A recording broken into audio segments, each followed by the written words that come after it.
Halo semuanya, perkenalkan nama saya Mirakel Tanate dari Prodi Pendidikan Teknologi Informasi B dengan 3 digit NIM terakhir 061. Jadi di video kali ini saya akan membahas mengenai standarisasi jaringan komputer. Jadi apa itu standar jaringan komputer? Jadi standar jaringan komputer itu terdiri beberapa hal, yang mana pertama-tama itu kebutuhan akan interkoneksi antar komputer. Terus ada standarisasi kompatibilitas vendor-vendor hardware dan software, membuat suatu standar agar produk dengan vendor berbeda dapat saling berkomunikasi, dan standar jaringan juga disebut sebagai protokol. Yang berikutnya kita ada konsep protokol. Protokol itu adalah kumpulan aturan yang dapat dimengerti device untuk saling berkomunikasi.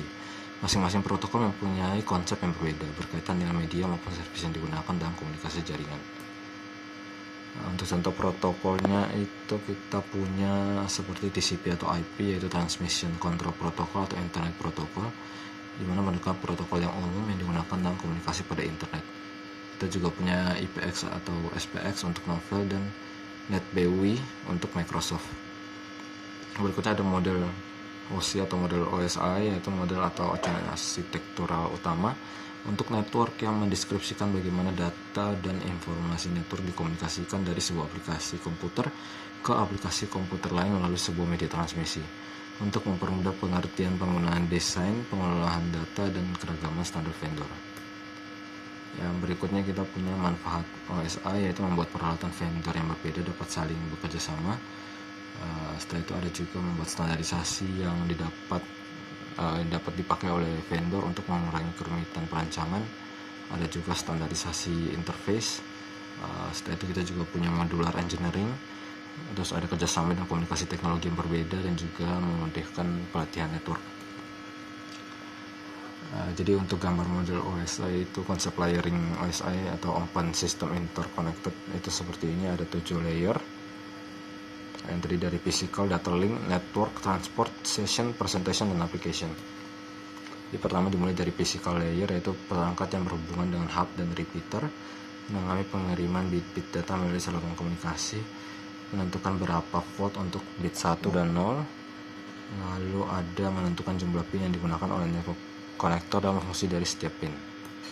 Berikutnya ada data link layer, yaitu perangkat yang beroperasi pada bridge dan layer 2 switch, di mana grouping data secara logikal atau framing, menggabungkan paket menjadi byte dan byte untuk menjadi sebuah frame. Ada juga menyediakan akses ke media menggunakan alamat MAC. Ada juga melakukan pendeteksian kesalahan, bukan perbaikan, atau contohnya itu seperti Ethernet, HDLC, Aloha, IEEE 802 LAN, dan FDDI.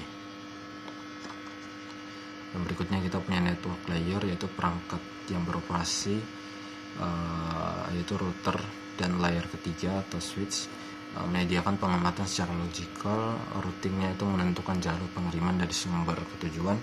Lalu ada pengendalian kongesti atau kemacetan pada proses pengiriman data.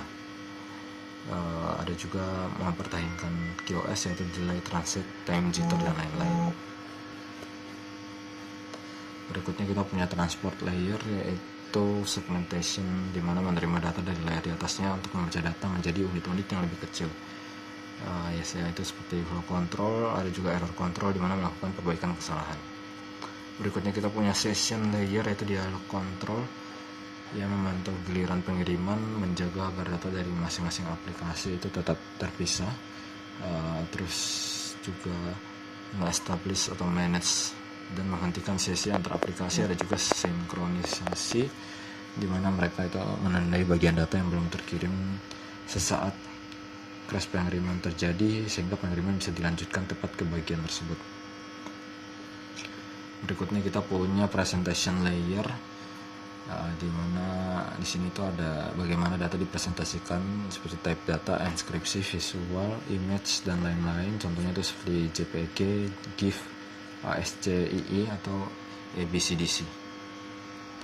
Berikutnya itu kita punya application layer, yaitu layanan aplikasi yang sangat dekat dengan user dan menyediakan user interface ke jaringan melalui aplikasi. Contohnya itu seperti telnet, HTTP, FTP, email, dan lain-lain. Jadi apa itu model TCP atau IP? Jadi singkatan TCP atau IP itu singkatan dari Transmission Control Protocol atau Internet Protocol, yang merupakan standar komunikasi data yang digunakan oleh komunitas internet dalam proses tukar menukar data dari satu komputer ke komputer lain di dalam jaringan internet. Protokol ini tidaklah dapat berdiri sendiri karena memang protokol ini berupa kumpulan protokol atau protokol sub. Jadi di sini juga ada perbandingan model OSI dan model TCP/IP seperti ini. Berikutnya kita akan masuk ke konsep layering TCP atau IP, di mana ada layer application yang merupakan data bagi pengguna dan kontrol dialog, ada layer transport yang merupakan komunikasi antara pendukung perangkat dukungan di sebuah jaringan yang beragam, ada layer internet menentukan jalur terbaik untuk dilalui jaringan, ada juga network access yaitu mengontrol perangkat keras dan media yang membentuk jaringan. Berikutnya kita punya persamaan dari model OSI dan TCP/IP, yaitu keduanya memiliki layer, sama-sama memiliki application layer meskipun memiliki layanan yang berbeda, memiliki transport dan network layer yang sama. Dua-duanya juga punya transport dan network layer yang bisa diperbandingkan. Dua-duanya menggunakan teknologi paket switching, bukan circuit switching. Dan untuk kesimpulannya, ini bisa disimpulkan bahwa pemahaman terhadap teori dasar tentang jaringan komputer, khususnya pada protokol jaringan, sangat diperlukan guna kelancaran dalam praktek jaringan komputer. Jadi secara umum, protokol itu mempunyai fungsi untuk menghubungkan sisi pengirim dan sisi penerima dalam berkomunikasi serta bertukar informasi.